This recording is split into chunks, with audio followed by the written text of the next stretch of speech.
Hi up guys, in this video I will show you how to change YouTube channel name in mobile. Firstly, what you need to do, simply you need to get up into your application and then you need to tap on your profile icon on your right upper side. When you get up into that section, go for your channel section and then go select the option which is right down for about.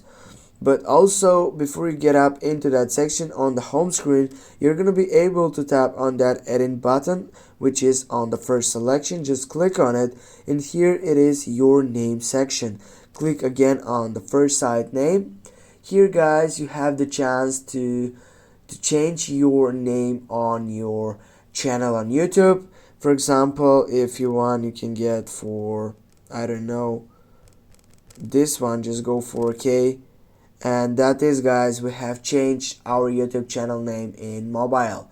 Thanks for watching. Don't forget to hit that like and share the video. See you soon guys.